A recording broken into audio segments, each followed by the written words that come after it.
Habari, naitwa Book Hedges, mwandishi wa kitabu cha hadithi ya bomba. Kitabu changu kinahusu hadithi ya marafiki wawili, Pablo na Bruno, ambao walifuata njia mbili tofauti katika kujikwamua kiuchumi. Unachoenda kukiona hivi punde ni hadithi ya maisha yao yenye kusisimua. Hivyo kaa chini, utulie, ukusanye mafundisho yatakayobadili maisha yako kwenye hadithi ya bomba.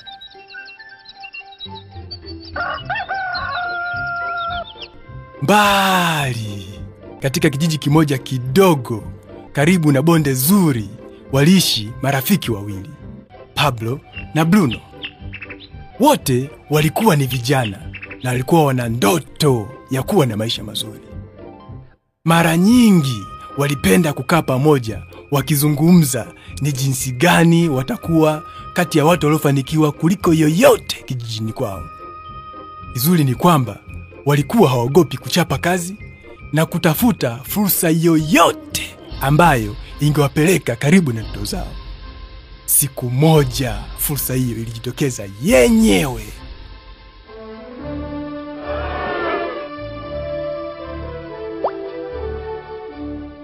Mstahiki meya wa kijiji alibandika tangazo kwamba anahitaji kuajiri watu wawili watakaochota maji kutoka kwenye chemchem juu ya mlima kupitia kwenye lile bonde hadi kijijini.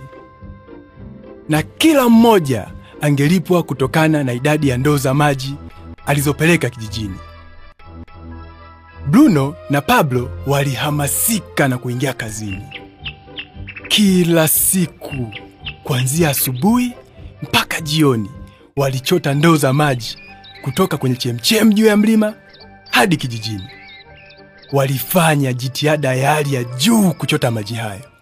Na jioni kila mmoja alilipwa kutokana na idadi ya ndoo alizopeleka kijijini. Bruno aliridhika na kazi na pesa aliyokuwa anapata. Alikuwa na uhakika kazi hile ingemfanya atimize malengo yake. Bruno alitafakari na kuona ili kuongeza kipato inabidi achukue ndoo kubwa ili aweze kuchota maji mengi kila trip. Kipato kikiwa kikubwa ataweza kununua ng'ombe na kujenga nyumba kubwa ya ndoto yake.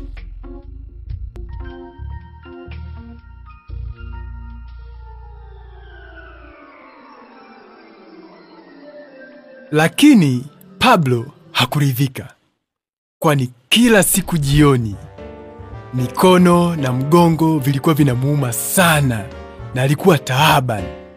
Hivyo alipenda kuwa na njia mbadala rahisi ya kuingiza kipato zaidi bila kuchoka. Siku moja wazo zuri lilimjia.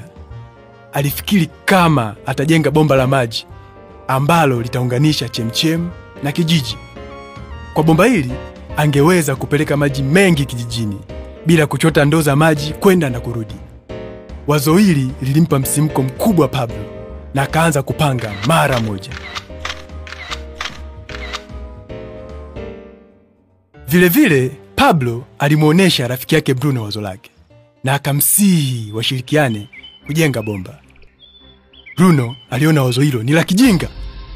Alichokuwa anafikiria Bruno ni jinsi pesa yake inaweza kununua vitu leo na jinsi ya kupata fedha hiyo haraka.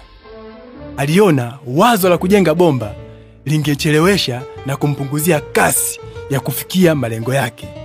Badala yake, Bruno alichukua ndoo kubwa na kwenda mara nyingi kwenye chemchem kuchota maji. Alikuwa na uhakika njia hii ingemfanya apate pesa nyingi na kukamilisha ndoto zake. Pablo aliamua kujenga bomba peke yake. Alijua sio rahisi na itachukua muda. Pablo alijua itachukua hadi miaka kadhaa kukamilika. Lakini aliweka nadhiri kwenye ndoto yake. Kila siku Pablo alichota maji kama zamani. Lakini katika siku za weekend na katika muda wake wa ziada, Pablo alifanya jitihada ya hali ya juu kuchimba ardhi ngumu kujenga bomba. Katika mwezi wa kwanza, Pablo hakuwa na lolote la kuonyesha. Bruno na wanakijiji walimcheka na kumkebei na kumuita Pablo mzee wa mabomba.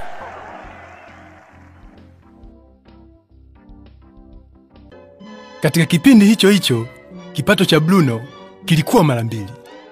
Alishanunua ng'ombe na kujenga nyumba kubwa ya ndoto yake. Maisha yake yalibadilika sana. Sasa hivi alitumia muda wake baada ya kazi kwenda kustarehe kwenye baa na kutumbua pesa aliyoipata kwa jasho. Masikini. Kitu ambacho alikuwa akijui ni kwamba mwili wake ulianza kuchoka kutokana na kubeba ndoo nyingi na nzito. Sura ya Bruno ilizeeka na mara akaanza kubeba maji kidogo kutokana na uchovu wa mwili wake.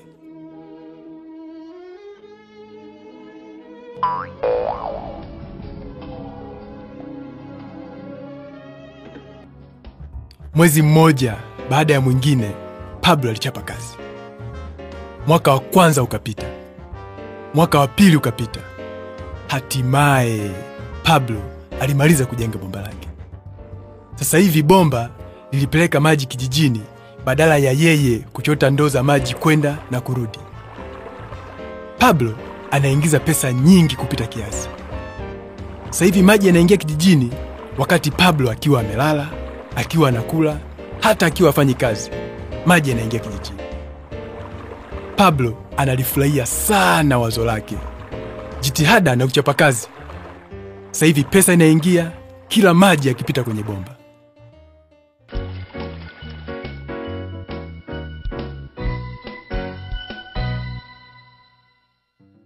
Hadithi ya Bruno na Pablo ni funzo kubwa katika maisha.